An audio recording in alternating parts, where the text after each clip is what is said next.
Hey, welcome back to another episode of Revealed Apologetics. I'm your host, Eli Ayala, and today I'm going to be responding, reacting, providing commentary on the first debate I ever did, like ever. So I don't put myself out there as a debater, but I have done a few debates. One with the gentleman that we're going to be looking at here. I've had a debate/dialogue with the atheist Tom Jump. I had an interaction with the atheist Eric Murphy and a few others. I don't remember negation of P. That was on modern day debates. And so all of them, I think you can search quite easily. And I enjoyed them a lot. I don't typically do debates today only because of time constraints. They take a lot of time to prepare. So, but this one is, man, I'm 42 right now. I think I was 36 when I did this, and I literally just got home from work. So I'm still wearing kind of like my teacher's lanyard. This might be fun to interact with. Now, I did do an interaction with the discussion that Joel Sedekase of the Think Institute had with Doug from Pine Creek, the YouTube channel. And had a really positive response to that. And so I figured, okay, I can try to do this. A lot of people want to see kind of the presuppositional approach kind of in the context of kind of like the practical application. So I may try to do this. I can't guarantee that I can do it to all my debates. Some of them are fairly long. This particular video is actually a clip. It's an hour clip of the cross-examination portion. So the channel that hosted this debate was Marlon Wilson's channel, The Gospel Truth. And so many of you might be familiar with Marlon's channel. It's got a lot of debate since then. This was even in his early days when he was just getting that channel started. So this should be a lot of fun. And I can't stop and comment every 2 seconds, but I'll try my best as I want to get through most of it as possible. The helpful thing here is that each of the portions of our discussion in this debate are segmented there. So you can kind of click through kind of the timeline there and click on the topics or focus of the discussion that you might be interested in. So I'm just going to play it from the beginning and offer my comments and some presuppositional analysis and what I was doing when I asked a certain question or how I would respond now to a particular point that is being made. And hopefully this will be useful for folks. All right. Well, once again, my name is Eli Ayala. I am happy that you are joining me here in today's episode, and I hope this is useful to you. Let's play this bad boy. What I like about Marlon's channel is when he starts, it always starts with his cool music. So, you know.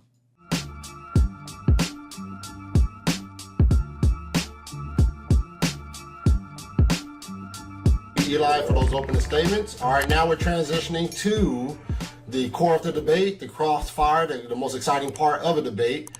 So once again, the affirmative goes first. So we're going to allow Eli to question Chris for his first 10-minute cross-examination. Now, many people were critical of Cyrus the Skeptic. It's the gentleman that I was debating. They were critical of his background with all the Pokemon and action figures and stuff like that. And how professional I looked. In his defense, I am a big fan of Pokemon and Japanese anime and a bunch of stuff in his background. I just happen to be in my office. Now, I don't have a setup like that, but if I could, I probably would. Okay, so, go easy on him there. I don't think it is related to, the fact that I took the debate seriously and he didn't. It just happened to be that I was on my way from work, as you see on the screen there, my lanyard. Oh, my goodness, this is so long ago. All right. All right. You said a lot of good things, and what I first want to get out of the way is I appreciate it because most atheists or skeptics or whatever don't usually come out and share their views as clearly as you did. So I appreciate that.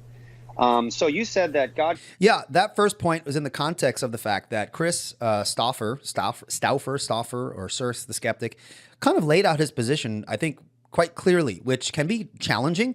A lot of atheists that I've interacted with do not want to defend their view. They just want to constantly be in the chair, so to speak, hearing what the Christian has to say and kind of just throwing it over their shoulders. Oh, well, that's not evidence. Well, that's not an argument, or that's not a justification. Whereas Chris here, I think, did a good job laying out his position, which kind of gave me something to kind of aim at. Not like in any kind of tricky way. Like he gave me a substantive position that I could actually interact with. So for that, I actually was really appreciative. From the Christian perspective, you want to try to do this.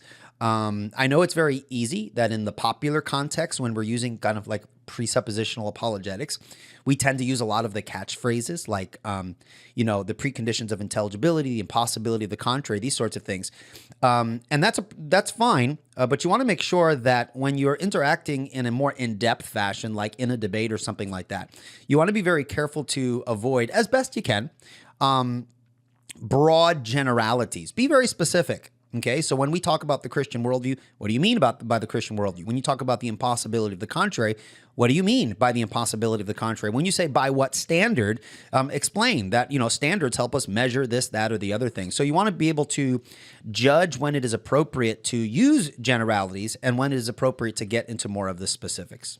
Creates evil. What is your view? What do you think Christians believe about the ontological nature of evil? The ontological nature of evil? That which would be the opposite of good. Okay. Do you think on the Christian view, evil has an ontological essence? In the Christian worldview, I'd say that good and evil both have ontological essence. My personal thought, though, this is just me speaking from my worldview. Obviously, we're going to have to be doing a lot of that. My personal thought is that good and evil are labels that we assign onto actions. And what we assign onto those actions a lot of times can be a matter of perspective. So if I see, for instance, if I see something like, say, a family member of mine is killed, I see that as evil. However, from somebody else's perspective, that might not be seen as evil. But that's never going to change the fact that, to me, this is going to be considered an evil action. Right. So what I appreciate about that is this, to me, by the way, he said towards the beginning of his answer there that I'm going to have to be answering from within my perspective. I'm going to have to be doing that a lot. And this is another thing that I appreciate about Chris here is that he recognized the fact that he has a worldview too. And so a lot of what he's going to say is going to be from that foundation in like fashion. I, as the Christian, am going to be speaking from my foundation as well. But what seems to be the indication of his perspective as he shared it there, that evil, okay, to him, a certain act is going to be evil, which is precisely what we often argue, that if atheism were true, what we deem evil, right, since it lacks an objective standard, is going to be a matter of subjective opinion. What I think is interesting, though, is just from a practical standpoint, is to challenge whether the atheist lives consistently with the notion that evil is simply what they think is evil. Okay, they think it is evil. Okay, and in many cases, they acknowledge that that doesn't mean that it's objectively evil. But oftentimes we see unbelievers go around acting as though when an action is done, it's objectively evil, when in fact their philosophy or their worldview doesn't allow them to make those statements. So sometimes you see kind of a tension in how unbelievers or atheists or skeptics talk about evil. On the one hand, it is subjective. On the other hand, they don't often act that way, which I think is an important tension to bring out when it appears in discussion. Introducing All Access, your premium gateway to deeper apologetic and theological insights. Through Q&A sessions, theological lectures, and exclusive bonus content, All Access takes your learning to the next level. Support the ministry of Apologia Studios while unlocking incredible resources like Ask Me Anything, which is an interactive live stream featuring Jeff Durbin. We have the Academy featuring theological lectures from leading experts and exclusive content from shows like Apologia Radio and Cultish. With more exciting content on the way, there's never been a better time to join. Visit apologiastudios.com and click join to get started today. Right. And so, I'm trying to ask these questions because I'm trying to understand how you perceive what Christians believe about the ontological essence of evil. In other words, to say that God creates evil, we do not believe that he actually creates this thing called evil. And evil is a privation. And so there's not something that God creates and it's called evil. Evil is something that is not in conformity with his nature, and violates his law or whatever. So it's more of action that is in disconformity to the standard, which is God. So it's not something that he actually creates out of his nature. So I would say that your statement in regards to God creates anything that's consistent with his nature, God creates evil, therefore God is evil, or something to that effect, I would say that it doesn't follow, since the Christian position, we do not hold that there's this positive ontological essence of evil, that God creates. Now, the reason why I'm saying this here is because his critique, if I remember correctly, was to show that God creates things that are consistent with his nature. God creates evil, therefore God is evil. His attempt to show that God is evil based on his understanding of what he thinks Christians believe about evil is actually an external critique of the Christian worldview. See, from within the Christian worldview, within the Christian context, right, our worldview must be allowed to define its own categories. If you define categories that are external to the Christian worldview, and then you impose those standards upon the Christian worldview, you're engaging in an external critique. And of course, that's not going to be sufficient when you're engaging in worldview analyses, okay? Now, what I appreciate about Chris is his attempt to internally critique the Christian worldview. That's what he's supposed to be doing, given the nature of the worldview dispute. But in this case, in the argument that he used, he wasn't doing it correctly, so to speak. So he thought he was offering an internal critique when in fact he was sneaking in, and not nefariously or anything like that. I just think that he was maybe ignorant of what Christians think on this issue. He was sneaking in external considerations that no Christian would accept when someone is engaging in an internal critique of the Christian worldview. That's why I was asking the question. So you gave me a view of what you think evil is, but that's not what the Christian position holds to. So do you want to clarify a little bit of what you think the Christian position is, and maybe perhaps retract that as an argument, or you can clarify and rephrase the argument? Sure. So if I could, I know this is your time to question me, but there is one of these Sure. things that I would have to say necessarily leads into it. Do you believe that God creates color? I'm sorry? Do you believe that God creates color? Well, again, I don't want to overstep the bounds. You could ask me when it's your turn. So I don't want to, because once we let the question go back and forth, then we'll kind of intermix and we'll defeat the whole purpose of cross-examination. So you could ask me that Fair question and I'll try my best to answer that.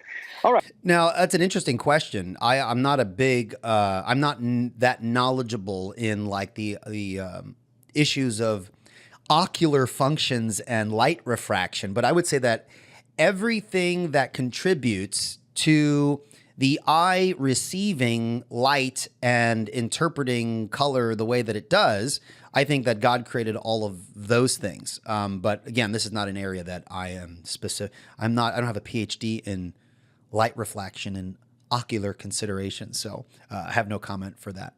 All right. So then I will have to say that I'll have to side.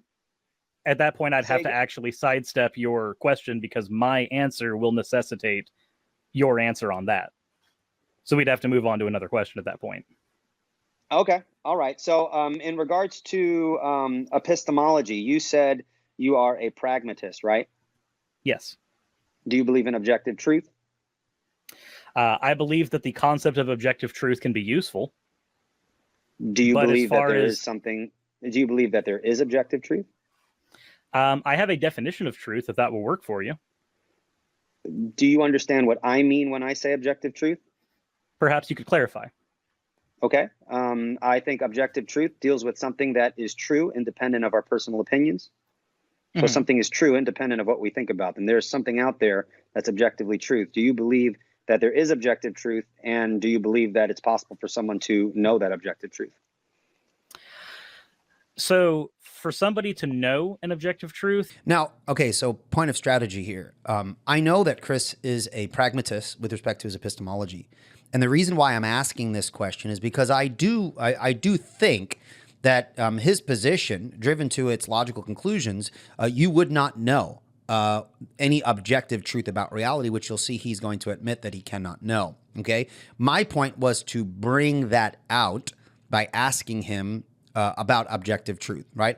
I want him to admit a position that will show that given his position, he cannot know objective truth about reality. Okay, so this is kind of like my trap, so to speak. Not in any disingenuous way. Like, it's a debate. So if I'm going to say that the Christian God provides a foundation for knowledge, and that non-Christian positions either are arbitrary or lead to some form of skepticism with respect to knowledge or whatever, like these are the sorts of questions I want to ask, right? As my good friend Nate Sala of The Wise Disciple, he does those debate teacher reacts. He would describe this as laying the garden path. Right? I'm asking the question to draw something out to get to a specific point. But let's continue. That actually would fit into my personal definition of truth. My definition of truth in general is if something, well, hold on. Best to say, my definition of truth is that which comports to reality. My definition of knowledge is a belief that comports with reality. If you believe, so if we have a Venn diagram, truth is on one side, belief is on another. Where truth and belief collide is where knowledge is, at least in my personal worldview. If you believe something and it happens to be true, then you have knowledge. Is there any way that someone could have access to what is actually the case so that they believe things that are true and that they can know them to be objectively true within your worldview perspective? Within my worldview perspective, strangely enough, so within pragmatism, something being objectively true, as in something having ontological value, correct? Is that how you would define this? I would say that something to be objectively true, we are believing something. We have, again, I would define truth as a justified, or knowledge as a justified true belief. Can we have beliefs that are true and we have justification for believing they're true, and those reflect the objective reality? So justified true belief, from what I understand, and correct me if I'm wrong, but justified true belief basically takes the Venn diagram that I have, where believed things and true things are on one side, knowledge is in the middle, and it adds a third piece to the Venn diagram where there's a justified side. So anything that is justified and believed and true becomes knowledge. So can we have access to objective reality such that we know it? See, so notice how I'm continually repeating the question because I want to get his specific answer here. Can we have knowledge about objective truth? And I think he's struggling with this because his view, I think he knows that his view doesn't get him there. And that is something that I will then use as part of the case that I was originally trying to make. On your perspective of pragmatism, an epistemological view of pragmatism. I would agree that we don't actually have access to objective reality. Everything that we see, everything that we perceive is filtered. Right. So this is what I wanted him to originally say, and it took us a while to get there. Okay.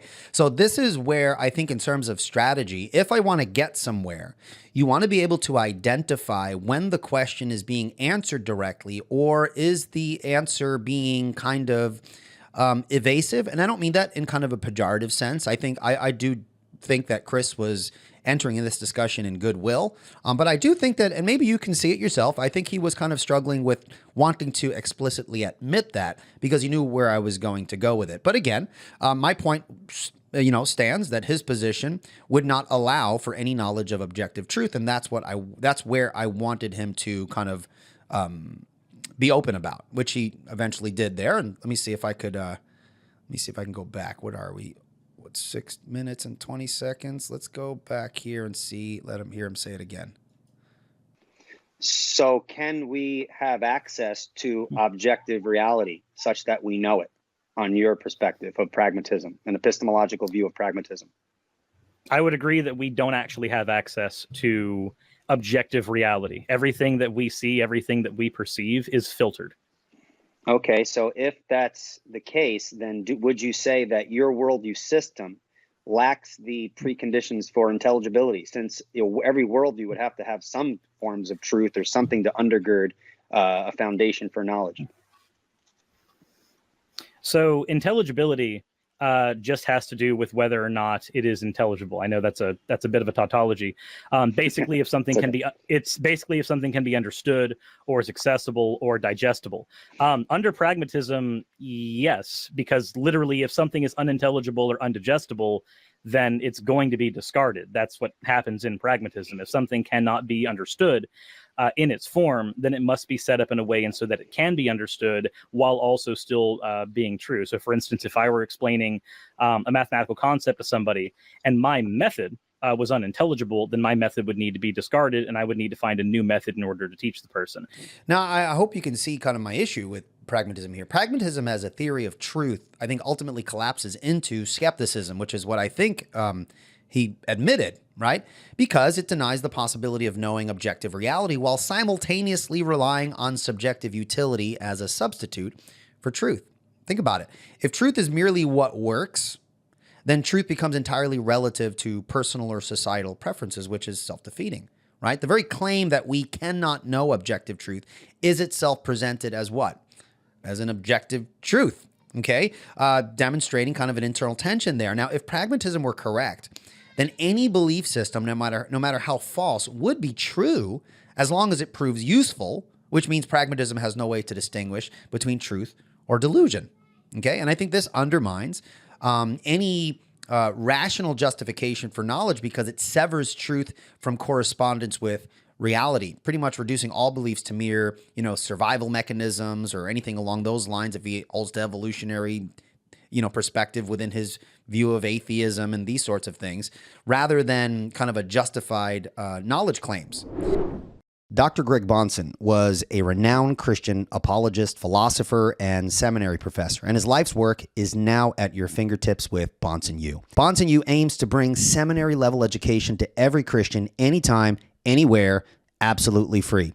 Gain access to over 140 courses covering theology, apologetics, eschatology, and law, featuring sermons, seminary lectures, and more from the legendary Dr. Greg Bahnsen.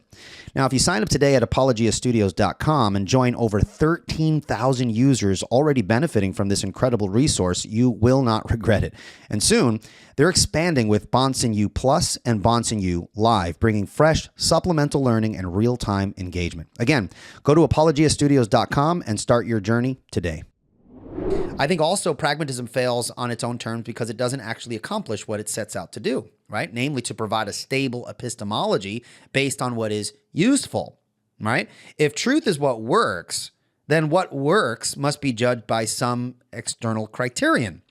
Yet pragmatism provides no objective standard by which to measure usefulness apart from subjective or cultural consensus. And so this results in a vicious epistemic circularity and ultimately leads to an arbitrary and ever-shifting, standard of what constitutes truth. And so from this perspective, I think it's clear that his worldview, given his epistemology, reduces to skepticism, which is going to undercut a lot of his objections against Christianity, right? If we can't know anything about the objective nature of truth, here's another thing too.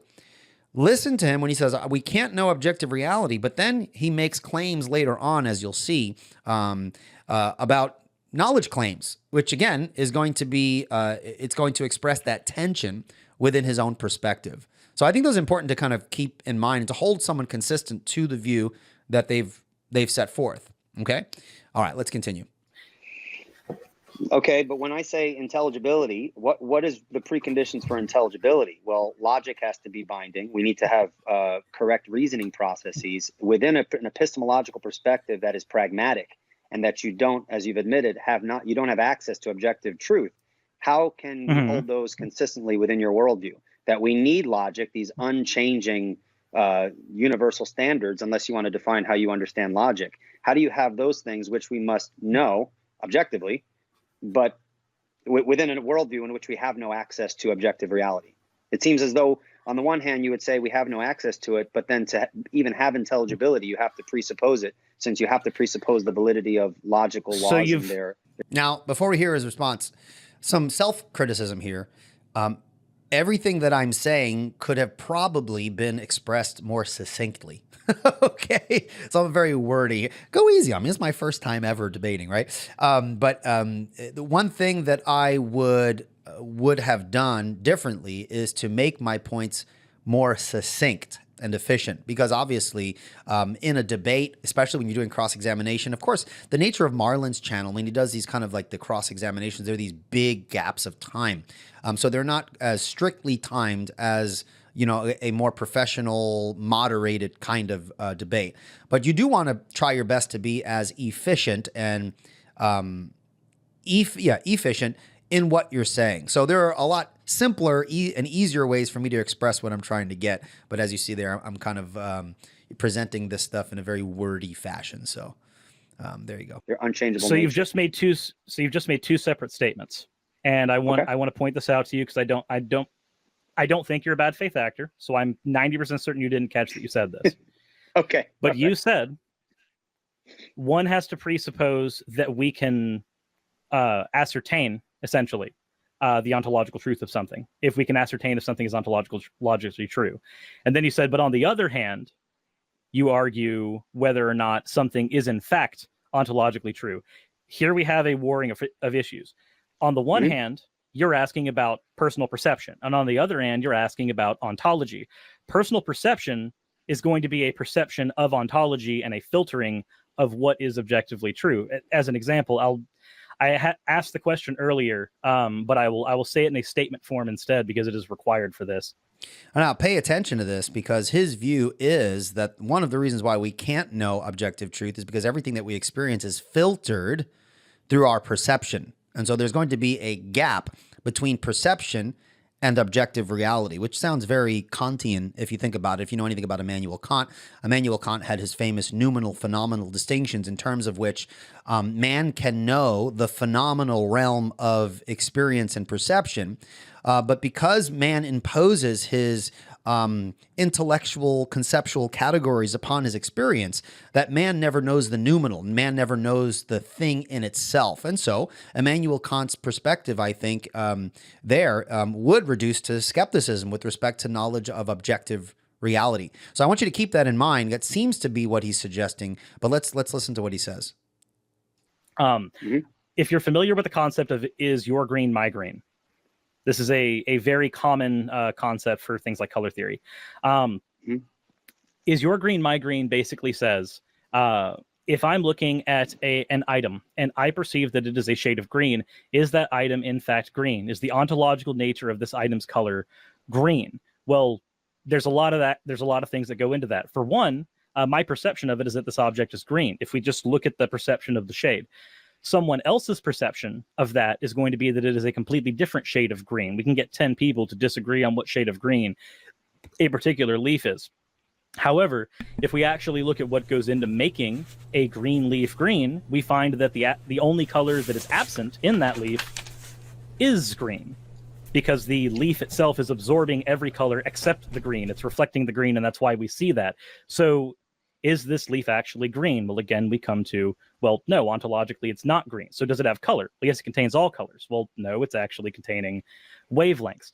This is the problem with ontology versus perception. My perception of this is being filtered through several different chasms in order to get to the point where I perceive this leaf as green. But ontologically, that statement doesn't even make sense. All right, so let me interject there. So are you saying that we cannot know objective reality? We only know perception? All right, I would say we can only know perception. That's time. Okay, so there you go. So now the reason why I went over, even when the ding, ding, ding went off, is I think we had some delay or whatever. But notice what he said there, that the reason why we don't know objective reality is because why? Because we only see perception, all right? And that's why his perspective reduces ultimately to skepticism, which is the original point I was trying to make. Either your worldview reduces to arbitrariness, inconsistency, or skepticism with respect to knowledge claims about objective reality. So that's an important point, even though we kind of overlapped at the end of that segment there. That's time. Okay. All right. Thank you. All right, Chris, it is your turn to cross-examine Eli for 10 minutes. Sure thing. And I'm sorry if I ate up the last couple of minutes there, Eli. That's okay. That's okay. It was not my intent. That's why I was trying to ask that as a question beforehand. I'm also eating into my time now here, unfortunately. Okay, so one of the things that you pointed out is that we're having a conversation on worldviews, therefore we can't have a tit-for-tat discussion. But if we can't have a tit-for-tat discussion, then what is the point of us even having a conversation at this point? Right. So this is something I brought up in my opening statement. And what I meant by that is tit for tat in terms of simply shooting facts at each other, right? Van Til brought this out, right? He says that I have no problem speaking about the facts, but I would not speak endlessly about the facts without addressing one's philosophy of fact. So that's really what I meant by that, right? We're not talking about neutral data. We're talking about data that is interpreted through a lens or a worldview, which I think he would admit is what we're doing. And we're really talking about which worldview is adequate to meaningfully interpret the data in such a way that we can know objective truth about the world. And so that's really what I was getting at. My position as a presuppositionalist is not that because we have a worldview, and I have my presuppositions, and the unbeliever has a worldview, and they have their presuppositions, and therefore there's no point in having a discussion. As some people will wrongfully and outside of the context in which this phrase is used will suggest, well, you know, the presuppositionalist only believes that apologetics is only for the purpose of shutting the unbeliever's mouth. They don't really believe that there is a purpose and value to actually engaging in some of the details. And of course, that's not what we're saying, and that's not what is meant when we say shut the mouth of the unbeliever. That phrase, that is a summary point that was given by Dr. Bonson, does not mean that rational discourse is irrelevant, unuseful, or anything along those lines. So it's important to understand that phrase in the context in which it was said, and to understand what we are not saying as presuppositionalists. Okay. Now you might have interacted with the presuppositionalist and you thought, wow, that interaction was useless and didn't get anywhere. Yeah, that's the nature of debate, right? Sometimes you can debate someone and it's like really annoying and you don't really get anywhere. And other times you have rational, respectful discussions, which we're having here. And this is what I appreciate about Chris, is that he was super respectful. I tried my best to be super respectful as well. And we had a pretty decent interaction in my estimation. So and I'm not trying to be rude there, but no, it's not just a tit for tat discussion. What I said was a tit for tat discussion over specific things. In other words, what I'm focusing on is that the difference between you and I is not an issue of just merely I have a fact that you don't, or, you know, we're arguing for specific things. I just wanted to bring the point that when we're discussing these issues, it's system versus system, not independent, neutral facts. That's what I meant by that. Okay.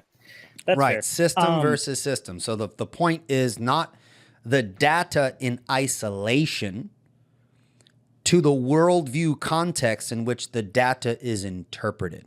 That's key. And this often comes up, you know, people say, well, why can't you just talk about the evidence?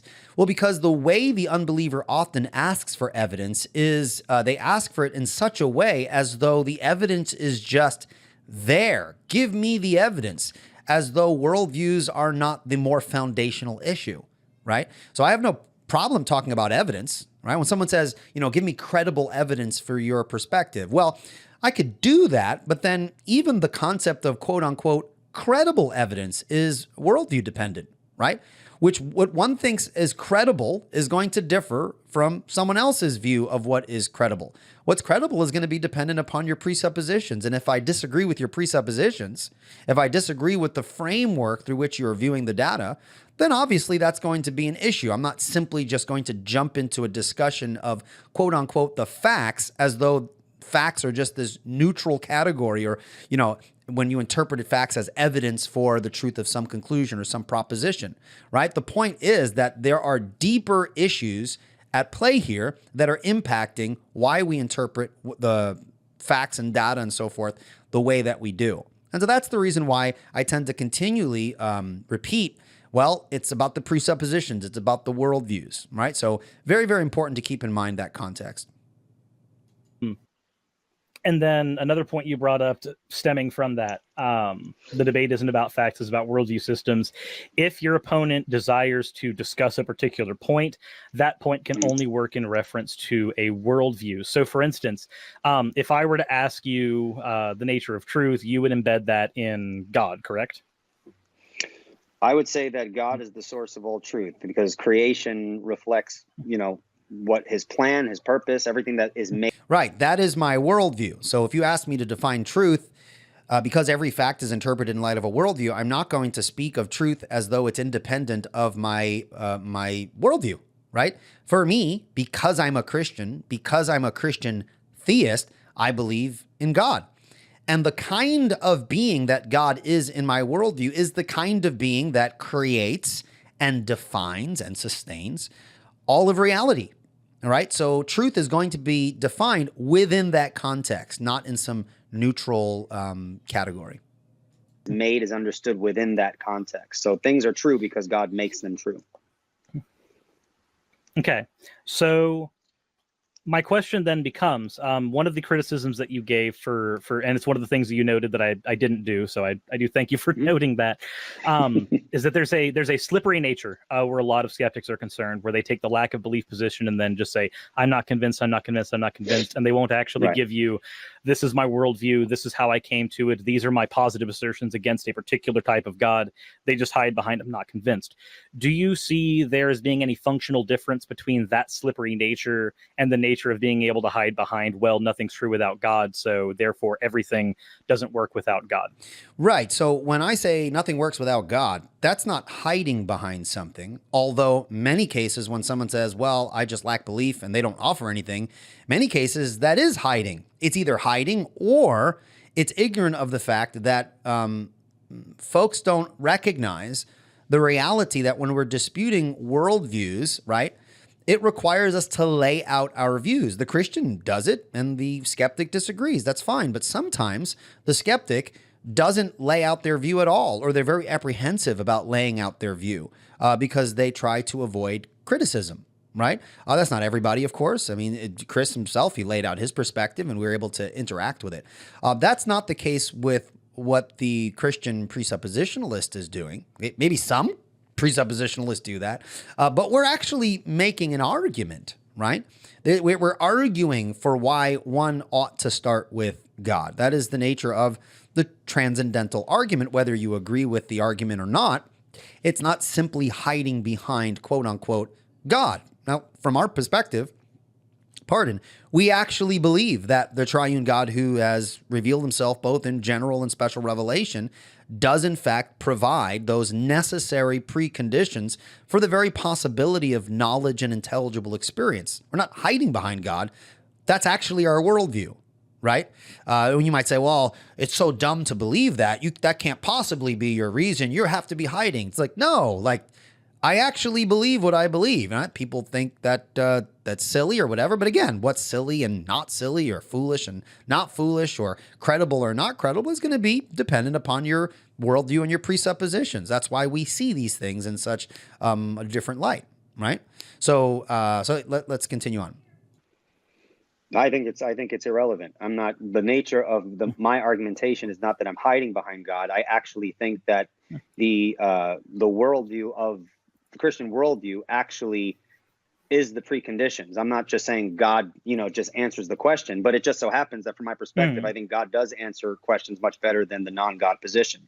So it's not an issue of hiding behind it. I'm willing to tell you what my entire worldview is. You are willing to tell me what your worldview is. Many people don't, because they don't want to defend a specific point, in some cases. So I don't think it's relevant. Yeah, I don't have such a problem with that. Good. Well, good. Yeah. And I appreciate that. I really do. So I have no problem letting people know what I believe, and then they could ask the questions and we can engage in internal worldview critique. So I'm not hiding behind something. And I do understand, as you probably would agree, there are some people who do hide their position so that they don't have to defend what they defend. It just so happens in this discussion, we're not doing that. Fair enough. And I do appreciate the honesty there. If there's one thing that I don't like, it is a slippery interlocutor, as it were. Right. And that's something we both can appreciate, right? This is why I'm very apprehensive of interacting with some people, because I do get the indication that there is some intentional evasiveness going on. And I'm not a brawler. I don't try to run in there. Oh, you're being evasive. Like, I don't get into all the shouting matches and stuff like that. If I get the indication that someone is being evasive, or they're being disrespectful, or they're not, quote unquote, playing fair, then I just don't waste my time with interacting with that person. Like right? Like, when I debate someone, I assume that person is going to be genuine so that we can actually talk about the ideas. I don't get that impression with a lot of people in the online community. Now, granted, Christians can be guilty of this too, and if they are, they should stop. You shouldn't do that, right? So you want to be very careful. That's why I often say you want to choose your discussion partner wisely, right? There are discussions and debates that are fruitful, and then there are other people who go into debates with kind of like ill intentions, and in that case, it may just be a waste of your time because the other person isn't acting in good faith. And I think the both of us here is what I appreciated about this interaction. We both acknowledge, yeah, we're trying to be open with our perspectives. We disagree, but we're having this respectful debate back and forth. So I thought that was something that I really appreciated about this interaction. Right. Not because it gets very hard to pin them down on things, but because it's very difficult to actually have a discussion at that point. Right. Okay, so the next question I had is, you said that no fact is neutral. Under my worldview, facts are definitionally neutral. It is how you use those facts. I guess this is because it's from a pragmatics perspective. Right. So for me, it's the usage of the facts. Right. And so when he says this is from my pragmatic perspective, meaning that from his perspective, facts are functionally neutral. From my perspective, facts are not neutral. And so the very nature of our worldview dictates whether facts are neutral or not. So when these two worldviews come together, that demonstrates that we are not neutral. Even if you claim to be neutral, you're not, because you are inherently biased against a worldview that says you can't be neutral. And that's what we're referring to when we speak of the myth of neutrality, this attempt to just look at the data in a neutral fashion and draw conclusions. That is a myth, okay? We're not saying that to, avoid talking about the facts or things like this. No, we are fundamentally at odds when dealing with our foundations and how those foundations impact how we interpret the data, okay? I reject, from my perspective, the existence of brute facts, okay? It seems as though Chris affirms that there are brute facts, okay? And then, of course, you can interpret those facts and use it as an evidence point to try to prove a conclusion. But at the fundamental level, I don't accept brute facts, right? As Van Til said, brute facts are mute facts. I agree. I think that's true, all right? Facts are interpreted. They're always interpreted.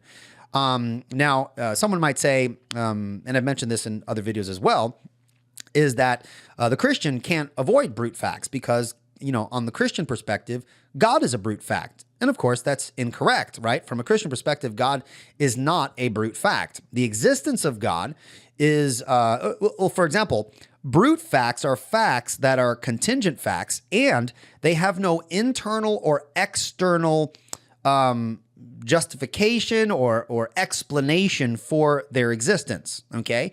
Now, while it's true that on the Christian worldview, God does not have an external explanation for why he exists, given the doctrine of divine aseity, right? God's existence within the Christian worldview, within Christian theology, God's existence is not contingent or dependent upon anything external to himself.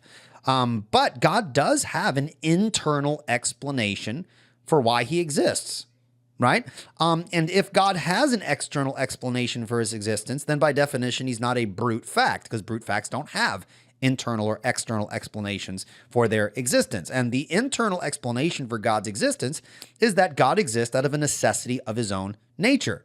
Now, someone might say, well, wait a minute, why can't the atheist say that the existence of the universe exists out of a necessity of its own nature?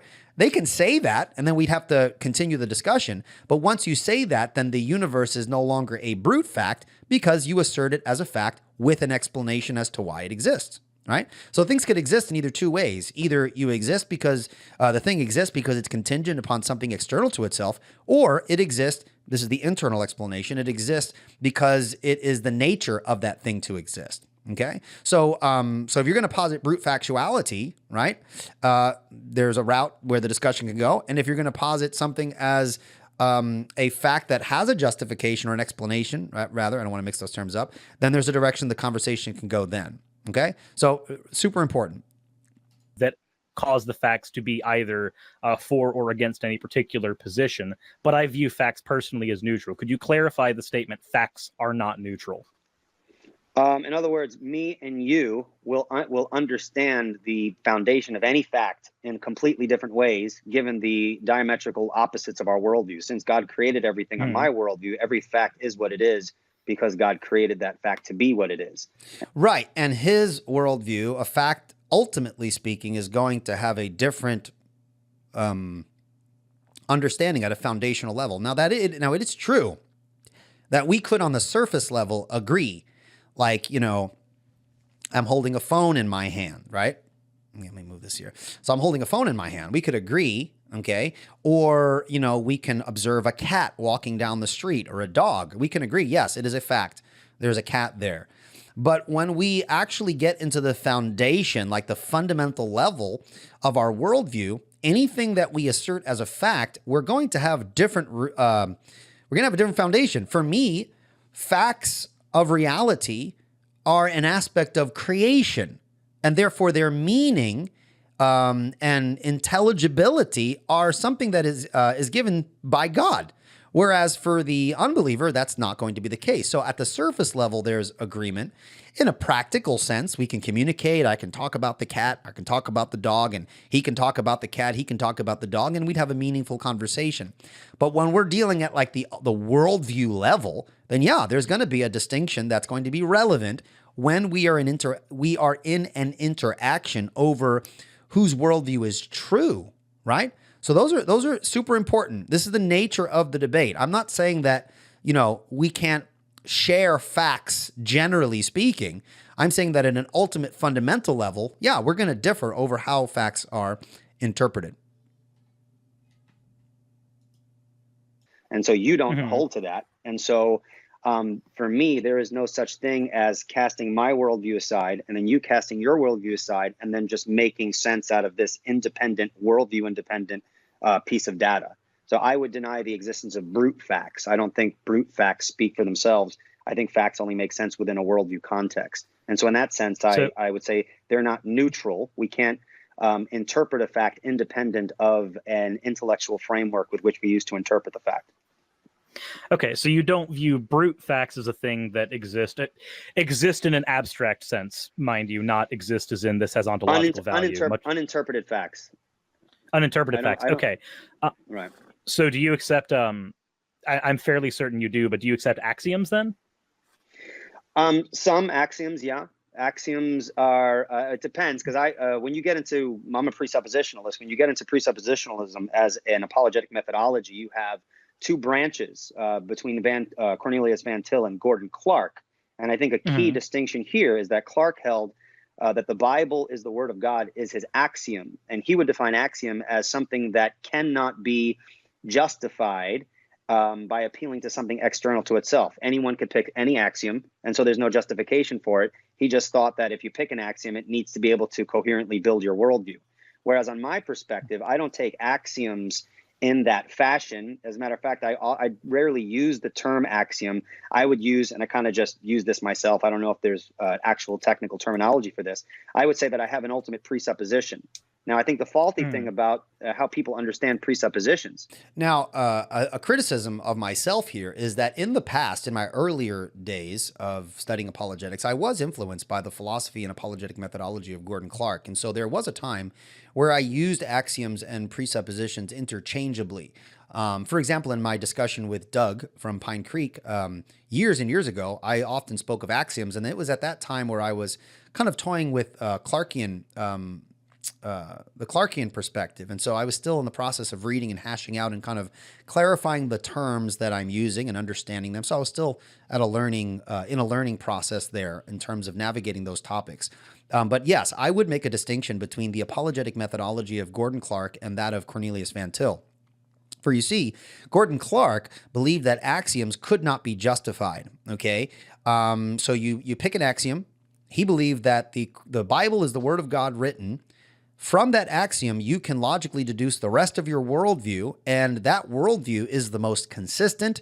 It answers the hard, difficult philosophical questions better than the non-Christian systems. This is what Clark held to. But ultimately, Clark had no problem referring to himself as a fideist. Okay, that's not Van Til's position.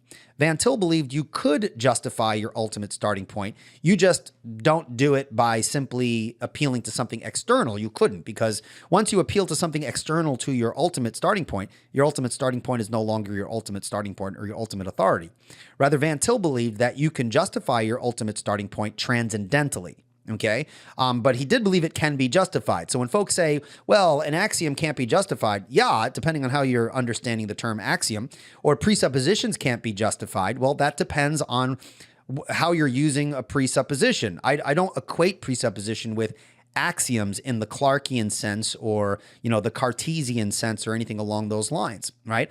To deny that presuppositions can be justified is to deny the possibility of transcendental arguments, because that's what the transcendental argument is doing. It's trying to justify the ultimate presupposition, right? Now, apart from the fact as to whether it does it successfully or not, I think this is a key point, okay? And this is why it's important that we define our terms. And so this is something that I've messed up on over the years when I was first diving into these topics and trying to get my bearings. You have to understand something.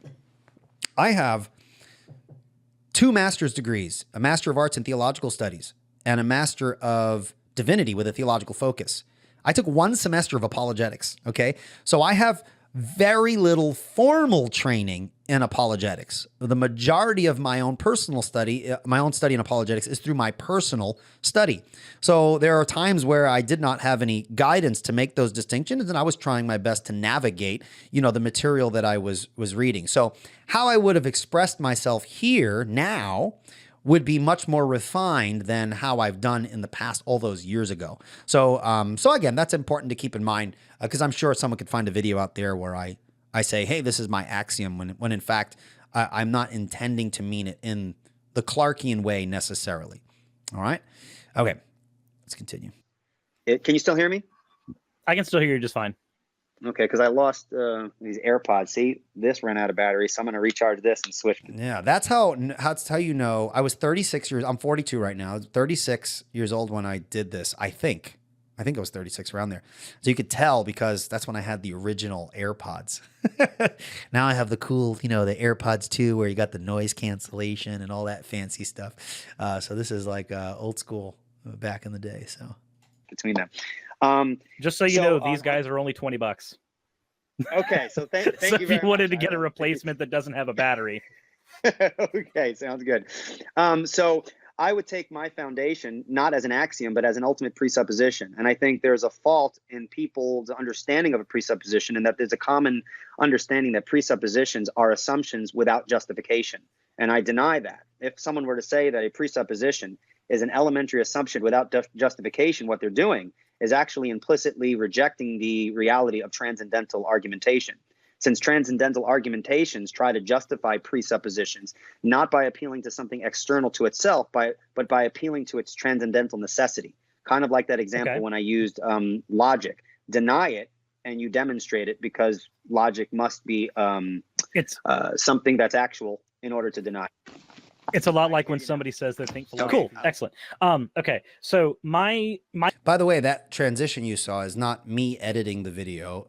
That was the transition made by, I suppose, Marlon, who put this little cross-examination segment up. So just wanted to throw that out there. My contention with that, from what's the best way to word this? From everything that I've studied in philosophy, there is no functional difference to me between a presupposition and an axiom. And an unquestionable presupposition, from what I understand, is simply an axiom, because an axiom, all an axiom is a truism.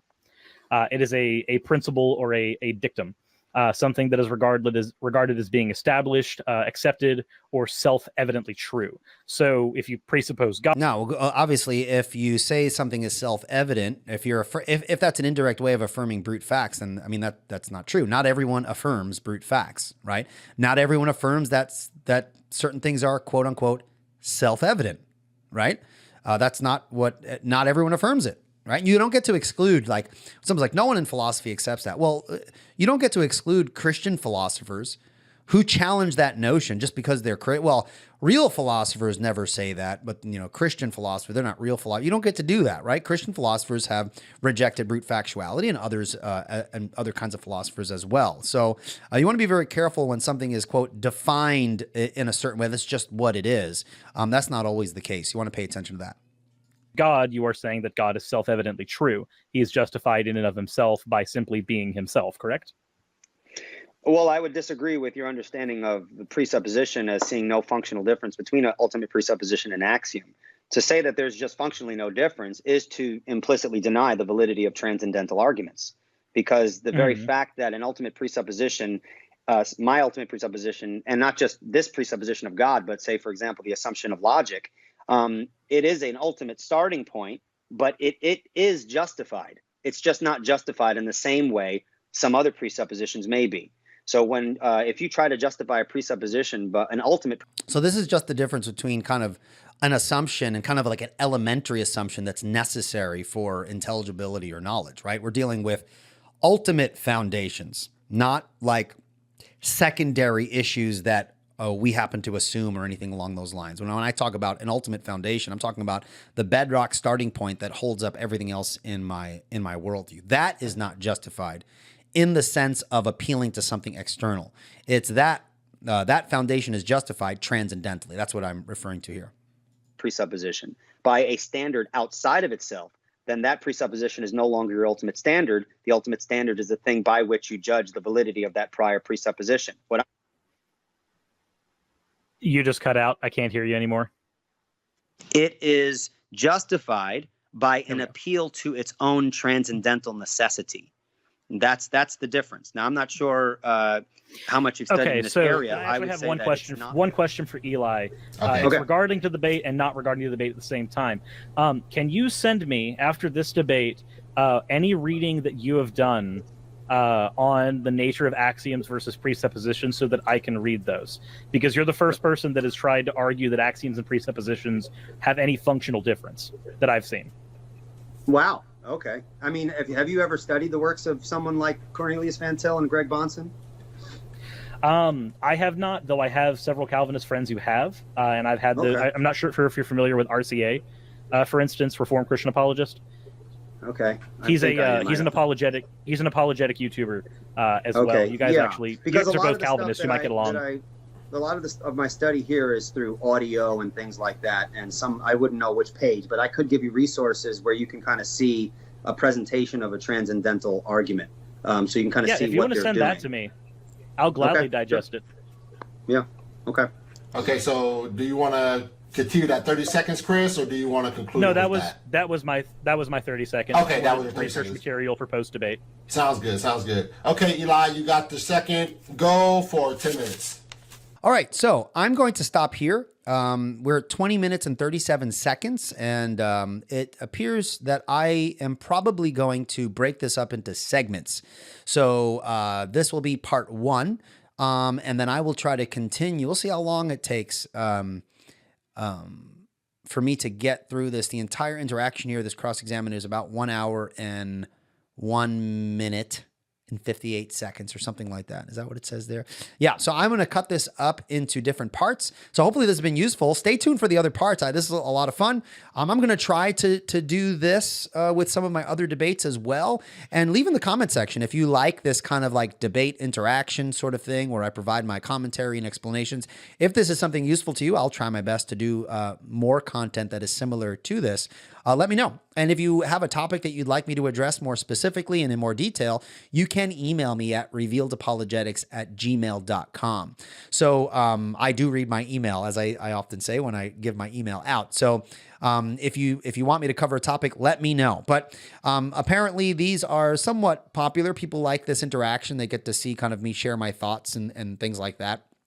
So let's see if we can finish this in either a part 2 or 3 parts, and it hopefully will be digestible to watch and beneficial for those who are watching. All right.